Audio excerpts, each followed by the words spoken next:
Peacemakers of Christo. கடவுளாகிய ஆண்டவர் கூறுகிறார், பகைவரிடம் அன்பு கூறுங்கள். ஆனால் இன்று பிள்ளைகள் கூறுகிறது என்னவென்றால், நானே என் வீட்டின் பகையாளி. மத்தேயு சுவிசேஷம் 5வது அதிகாரம் 44வது வசனத்தில், உங்கள் பகைவரிடமும் அன்பு கூறுங்கள், உங்களை துன்பப்படுத்துவதற்காக இறைவனிடம் வேண்டுங்கள். ஜெபிப்போமா. என் நேச பிதாவே, கல்வாரி நாயகனே, கருணையுள்ளவரே, அப்பா, ஆணிகள் உம்மை துளையிட்டது ஆண்டவரே, உன் கையை பிளந்தது ஐயா, சாட்டைகள் உன்னுடைய தோலை வெட்டியது ஆண்டவரே, அப்பா, முற்களோ உன்னுடைய மாம்சத்திற்குள்ளாய் நுழைந்தது ஆண்டவரே, அது உன்னை குத்தியது ஆண்டவரே, அந்த ஓட்டையானது நரம்பிலும் எலும்பிலும் தசையிலும் சென்று உனக்கு வலியை உருவாக்கியது ஆண்டவரே. அப்பா, அதே போல இந்த மனிதர்களுடைய அவமான பேச்சுகளும் அவர்களுடைய ஏளன பார்வைகளும் அவர்களுடைய கூக்குரலும் ஆண்டவரே உன்னை இன்னுமாக காயப்படுத்தியது சுவாமி. ஆமாண்டவரே, உடலில் காயம், உள்ளத்துக்குள்ளாய் வலி, உடலிலும் வலி, சமுதாயத்திலும் வலி ஆண்டவரே. அதே போலப்பா, இன்று எத்தனையோ பிள்ளைகளுடைய வாழ்க்கையில இந்த ஆணியானது குத்துகிறது ஆண்டவரே. ஒவ்வொரு தந்தையையும் குத்துகிறது, ஒவ்வொரு தாயையும் குத்துகிறது ஆண்டவரே. அவர்களுடைய இருதயத்தை பிளக்கிறது ஆண்டவரே. ஆமப்பா, என் தெய்வீக கர்த்தாவே, நீர் கூறினீர், பகைவரிடம் அன்பு கூறுங்கள், உங்களை துன்புறுத்துவதற்காக இறைவனிடம் ஜெபியுங்கள் என்று. அப்பா, என் வீட்டுல இன்னைக்கு பகையாளி யாருன்னா நான் தான் ஆண்டவரே. தந்தையாக நான் தான்ப்பா பகையாளி. அப்பா, இந்த வீட்டுல நான் வீட்டு தலைவன் ஆண்டவரே. ஆனா என் மனைவியும் சரி, என் பிள்ளைங்களும் சரி, என் முன்னாடி உட்கார்ந்து சாப்பிடுவதில்லை, என் முன்னாடி உட்கார்ந்து பேசுவதில்லை, என் முன்னாடி உட்கார்ந்து சிரிப்பதில்லை ஆண்டவரே. அவர்கள் குசு குசு என்று தனித்தனியா போய் பேசிக்கிறாங்க ஆண்டவரே. அதே போல ஆண்டவரே, என்னுடைய கணவனானவன் ஆண்டவரே என்கிட்ட சரியாவே பேசுவதில்லை ஆண்டவரே. ஆனா போன்ல பயங்கரமா யார்ட்டையோ பேசிக்கிட்டே இருக்கிறான்ப்பா ஆண்டவரே. இந்த வரேன்னு சொல்றான், 1 மணி நேரம் 5 மணி நேரம் கூட காணாமல் போயிட்ட ஆண்டவரே. இன்னும் எத்தனையோ கணவன்மார்கள் ஆண்டவரே மனைவியுடைய தொல்லைகள் இருக்கக்கூடாது என்று, அவர்களிடமிருந்து எஸ்கேப் ஆக வேண்டும் என்று மனைவியை விரட்டி விடுகிறவர்களும் இருக்கிறார்கள், மனைவியை துரத்தி விடுகிறவர்களும் இருக்கிறார்கள், மனைவியை விட்டு தூரமாக சென்று வாழ்ந்து கொண்டிருக்கிறவர்கள் ஏராளம் ஆண்டவரே. நேற்றைய தினம் ஒரு சகோதரியானவர் சொல்லுகிறார், என் கணவன் பக்கத்து தெருவுல போய் இன்னொரு பொம்பளையோட வாழ்ந்துட்டு இருக்கிறான், என்ன கண்டுக்கிறதே இல்ல, வீட்டுக்கு வருவதில்ல, நான் போனா கதவை சாத்திக்கிட்டு திறப்பதே இல்ல, நான் கண்ணீர் விட்டு அழுது கொண்டு இருக்கிறேன், அவமானப்பட்டுட்டேன், போலீஸ் ஸ்டேஷன் போனா கூட ஒரு பிரயோஜனமுமே இல்லை என்று இன்னொரு சகோதரியானவள் கூறுகிறாள் ஆண்டவரே. அப்பா தெய்வமே, என் கணவன் குடிகாரன், என் கணவன் குடித்து விட்டு வீட்டுல உறங்கும் பொழுது பக்கத்து வீட்டுக்காரன் என் வீட்டுக்குள்ளாய் நுழைந்து என்னை தவறாக பயன்படுத்த திட்டமிடுகிறான் என்று கண்ணீர் விடுகிறாள் ஆண்டவரே. அப்பா, இந்த உலகம் தீய உலகமாக மாறி போயிட்டது ஆண்டவரே. இயேசுவே, என் பிள்ளைகளை காப்பாற்ற வருவீரா ஆண்டவரே. அப்பா, இந்த உலகம் காம உலகமாக மாறிட்டது ஆண்டவரே, மோக உலகமாக மாறிச்சு ஆண்டவரே.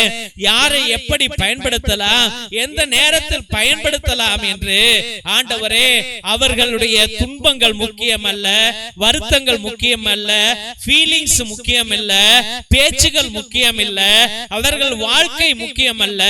ஆனால் ஒவ்வொரு மனிதனும் காம பிசாசுகளாக, மோக பிசாசுகளாக, பண பிசாசுகளாக, அதிக ஆசை பிடித்த பிசாசுகளாக, சொத்து சேர்க்க வேண்டும் என்ற பிசாசுகளாக, சுய இன்பம் அடைய வேண்டும் என்ற பிசாசுகளாக மாறி போய் வாழ்ந்து கொண்டிருக்கிறார்கள் ஆண்டவரே.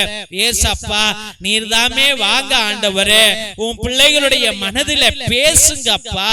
இயேசுவே, ஒவ்வொரு குடும்பமும் சமாதானத்தை சந்தோஷத்தை காணட்டும் ஆண்டவரே. எத்தனையோ பிள்ளைகள் ஐயா வெளியில சொல்ல முடியாம தவிக்கிறாங்க ஆண்டவரே. உள்ளுக்குள்ள நெருப்பு எரியுது ஆண்டவரே, அணையாத நெருப்பு எரியுது ஆண்டவரே, அணையாத பயம் இருக்கிறது ஆண்டவரே. ஐயோ, இதை நான் வெளியில சொன்னா எனக்கு அவமானம் அல்லவா என்று, ஐயோ இதை நான் சொல்லிவிட்டால் என் வேலை போயிடும் அல்லவா, என் மரியாதை போயிடும் அல்லவா, என் வாழ்க்கை போயிடும் அல்லவா என்று ஆண்டவரே பாவத்தை மூடி வைத்துக் கொண்டு வாழ்கிற பிள்ளைகள் கூட ஏராளம் ஆண்டவரே. ஏசப்பா, என் தெய்வீக கர்த்தாவே, உன் பிள்ளைகள் எத்தனையோ பேர் துன்பத்திற்குள்ளா இருக்கிறார்கள் ஆண்டவரே. அனுதினமும் துன்பத்தை அனுபவிக்கிறார்கள், அனுதினமும் அவர்கள் தவறாக பயன்படுத்தப்படுகிறார்கள் ஆண்டவரே. குடும்பம் சந்தோஷத்தை இழக்குது, சமாதானத்தை இழக்குது, பிள்ளைகள் வாழ்க்கையே இழக்கிறார்கள் ஆண்டவரே. ஏசப்பா, நீர் வாங்க ஒவ்வொரு பிள்ளைகளையும் ஆசீர்வதிங்க ஆண்டவரே.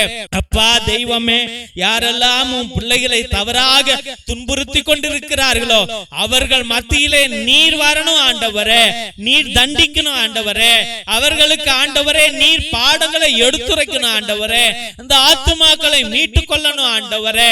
இயேசு ராஜாவே, தெய்வீக கர்த்தாவே, பாவம் பாவம் அல்லவா அப்பா, அதை தான் நீர் எங்களுக்கு கற்றுக் கொடுத்தீர் அல்லவா ஆண்டவரே.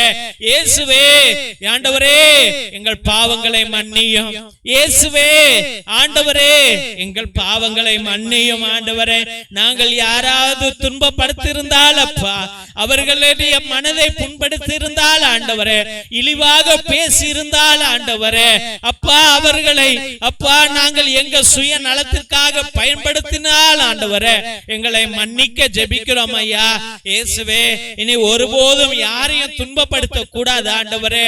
அது என் மனைவியாக இருந்தாலும், என் கணவனாக இருந்தாலும், என் பிள்ளைகளாக இருந்தாலும், நான் யாரையும் என் பேச்சின் நிமித்தம், என் செயலின் நிமித்தம் ஆண்டவரே, என்னுடைய ஆணவ செயல்களின் நிமித்தம் அவர்களை துன்பப்படுத்த கூடாது ஆண்டவரே.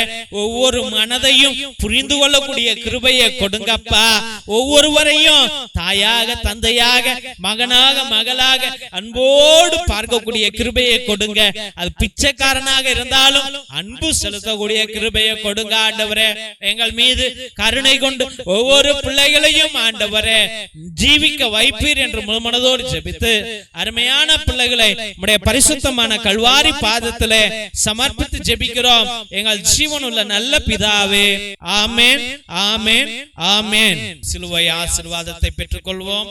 தந்தை ஆசீர்வாதத்தின் திருசிலுவை, திருசிலுவை உனக்கு வெளிச்சமாய் இருக்கிறது. நரக சர்ப்பம் உனக்கு அதிபதியாக வேண்டாம். சாத்தானே அப்பாலே போ. அபத்தங்களை இப்பிள்ளைகளுக்கு போதிக்காதே. நீ கொடுப்பது தீது, நீயே அந்த நஞ்சை உட்கொள். நற்கருணை ஆசீர்வாதத்தை பெற்றுக்கொள்வோம். எல்லாம் அல்ல இறைவன், தந்தை, மகன், தூய ஆவியார் உங்களையும் உங்கள் குடும்பத்தாரையும் ஆசீர்வதித்து வழி நடத்தி காத்திருள்வாராக. ஆமென், ஆமென், ஆமென். இயேசுவில் அன்பார்ந்த சகோதர சகோதரிகளை, ஒவ்வொரு நாளும் மதியம் 3 மணியிலிருந்து 5 மணி வரைக்கும் தேவனோடு ஒன்றித்து ஒவ்வொரு பிள்ளைகளுக்காக ஜெபித்துக் கொண்டிருக்கின்றோம். உங்களுடைய கருத்துக்களை கீழே இருக்கிற வாட்ஸ்அப் நம்பருக்கோ இல்லை லைவ் சாட் மூலியமாக கூட நீங்கள் உங்கள் கருத்துக்களை அனுப்பலாம். உங்களுக்காக ஒவ்வொரு மணி ஜெபத்திலும் ஒப்பு கொடுத்து உங்களுக்காக ஜெபித்துக் கொள்ளப்படும். உங்களுடைய திருப்பலி கருத்துக்களை நீங்க வாட்ஸ்அப் மூலியமாக அனுப்புங்கள். இதே நம்பருக்கு, கீழே இருக்கிற நம்பருக்கு உங்களுடைய கருத்துக்களை அனுப்பிவிட்டு அதே நம்பருக்கு கூகுள் பே மூலியமாக 100 ரூபாய் கட்டும்படியாக அன்போடு வேண்டுகிறோம். தெய்வ பிள்ளைகளே, ஒரு சில பேரு ரொம்ப நாள் கஷ்டமா இருப்பீங்க, ரொம்ப வேதனையில இருப்பீங்க. அவர்கள் 1 திருப்பலியோ, 3 திருப்பலியோ, 5 திருப்பலியோ, 7 திருப்பலியோ, 9 திருப்பலியோ, 12 திருப்பலியோ, 33 திருப்பலியோ, 77 திருப்பலியோ, உங்களுடைய கருத்துக்கள், உங்களுடைய பாரம் எப்படி இருக்கிறதோ அதை பொறுத்து உங்களுடைய கருத்துக்களை அனுப்பி திருப்பலியை நிறைவேற்றும்படியாக, நேர்த்தி கடன் செய்து கொள்ளும்படியாக அன்போடு வேண்டுகிறோம். ஒரு சாமியார் 2 மணி நேரம் உட்கார்ந்து எல்லா ஜபங்களையும் அவரே சொல்லி அதே ஒரே ஸ்பிரிட்டோட, ஒரே ஆத்மாவோட ஒரே சக்தியோடு உங்களை இந்த பலிபீடத்தில் சமர்ப்பிக்கிறேன் என்றால் கடவுள் வானக தந்தை உங்கள் மீது எவ்வளவு கருணை கொள்வார் என்பதை நீங்களே புரிந்து கொள்ளுங்கள். மற்றும் தெய்வ பிள்ளைகளை நீ ஒரே ஒரு உதவி கேட்கிறேன், என்னவென்றால் இதை பார்க்கிறவர்கள் தயவு செய்து சப்ஸ்கிரைப் பண்ணுங்க, அந்த பெல் பட்டனை அழுத்துங்க. உங்களுடைய கருத்துக்களையும் இந்த பிரேயர் நல்லா இருக்குதா நல்லா இல்லையா என்று கூட நீங்கள் சொல்லலாம். அப்படி எல்லாம் நீங்க சொல்லும் போதுதான் எங்க ஃபாதர்ஸும் இதை ஆர்வப்படுத்தி உற்சாகப்படுத்தி இன்னும் நல்லா செய்யுங்க ஃபாதர் அப்படி என்று சொல்வார்கள். இல்லை என்றால் பிள்ளைகளை இது யாரும் விருப்பப்படல ஃபாதர் நிப்பாட்டினுங்க என்று சொல்வார்கள். இவ்வளவு கரண்ட் பில்லு, இவ்வளவு computer bill, camera bill, net bill எல்லாம் வேஸ்ட் ஆகி போயிடும், எல்லாத்தையும் நிப்பாட்டிட்டு போயிடும். அதனால உங்க கையில ஒப்பு கொடுக்கிறார் ஆண்டவர். இதை உங்களுடைய வாட்ஸ்அப் ஸ்டேட்டஸ்ல வைங்க, பேஸ்புக்ல வைங்க, வாட்ஸ்அப் குரூப்ல இதை பகிரும்படியா அன்போடு வேண்டுகிறோம். மற்றமா தெய்வ பிள்ளைகளே, நாங்கள் எத்தனையோ ஏழை எளிய பிள்ளைகளுக்கு, அனாதை பிள்ளைகளுக்கு, உடல் ஊனமுற்ற பிள்ளைகளுக்கு உதவி செய்து கொண்டிருக்கிறோம். உங்க பிள்ளைங்க பயன்படுத்தின பழைய டிரெஸ்ஸுகள் ஏதாவது இருந்தால், ட்ரௌசரு, டிஷர்ட், பேண்ட், ஸ்வெட்டரு, இது போல ஏதாவது நிறைய பொருட்கள் வச்சிருப்பீங்க, சுடிதார் அப்படி எல்லாம் வச்சிருப்பீங்க. அது ஒருவேளை உங்களுக்கு பயன் இல்லாமல் இருந்தால் எங்களுக்கு அனுப்பினால் நாங்கள் ரொம்ப சந்தோஷப்படுவோம். எங்க பிள்ளைகளுக்கு அது உதவும் என்பதை அன்போடு தெரிவித்துக் கொள்கிறோம். இன்னும் ஏதாவது காசு உள்ளவர்கள் இந்த ஜபத்துல நீங்கள் ஈடுபட்டு இருந்தால் தெய்வ பிள்ளைகளே, உங்க பேரால எங்க பிள்ளைகளுடைய குடிசைகள், எங்க மக்களுடைய குடிசைகள்ல கரண்ட் கிடையாது, ரோடு கிடையாது, வசதிகள் கிடையாது. ஒரே ஒரு சின்ன குண்டு பல்பு, சோலார் பல்பு உங்களால முடிஞ்சா ஒரு 2-3 வாங்கி எங்களுக்கு கொடுங்கள். உங்க பேரால ஒரு 2-3 வீட்டுல விளக்கு எரியும் என்பதை அன்போடு தெரிவித்துக் கொள்கிறோம். மற்றும் தெய்வ பிள்ளைகளை, மிரக்கல் ஆயில் எவ்வளவோ நோய்களையும் வலிகளையும் அகற்றி கொண்டிருக்கிறது. அதை நீங்களும் வாங்கி பயன்படுத்துங்கள். நிச்சயமாக கச்சிதமாக எழுதி வேணாலும் கொடுப்பேன். உங்க ஆயுசு நாளைக்கே சாவு புரியினாலும் உங்க ஆயுசை ஏத்தி வைக்கும், கூட்டி வைக்கும் அந்த மிரக்கல் ஆயுள். அப்படிப்பட்ட ஆயுள் அது. ஏனென்றால் என் தந்தையானவர் 4 வருடங்களாக மரண படுக்கையில் தான் இருக்கிறார். ஹாஸ்பிட்டலுக்கெல்லாம் கூட்டிட்டு போனதே கிடையாது. இந்த மிரக்கல் ஆயுள் தான் அவரை காப்பாத்திட்டு வச்சிட்டு இருக்குது. அதனால நீங்களும் அதை வாங்கி பயன்படுத்துங்கள். மற்றுமாக ரத்தத்தின் விடுதலை ஜப புத்தகம், இது கட்டு ஜப புத்தகம், இது விடுவிக்கும் ஜப புத்தகம். எத்தனையோ பிள்ளைகள் கட்டுகள்ல குடும்ப வளர்ச்சி கிடையாது, குடும்பம் உடைஞ்சு போய் கிடக்கிறது, பலவிதமான சோதனைகள். இது வாழ்நாள் முழுவதும் உள்ள கட்டு ஜப புத்தகம். அந்த காலத்துல அந்தோனியா தகடு, செபஸ்தியா தகடு நம்முடைய மூதாதையர்கள் வைத்து எல்லா சாத்தான்களையும் விரட்டி அடித்ததை போல, குடும்பத்துல சமாதானம் வந்ததை போல, அதில் உள்ள ரகசிய ஜபங்கள் கொண்ட புஸ்தகம் இது. அதனால் இதை வாங்கி நீங்கள் பயன்படுத்தும்படியாக அன்போடு வேண்டுகிறோம் தெய்வ பிள்ளைகளே.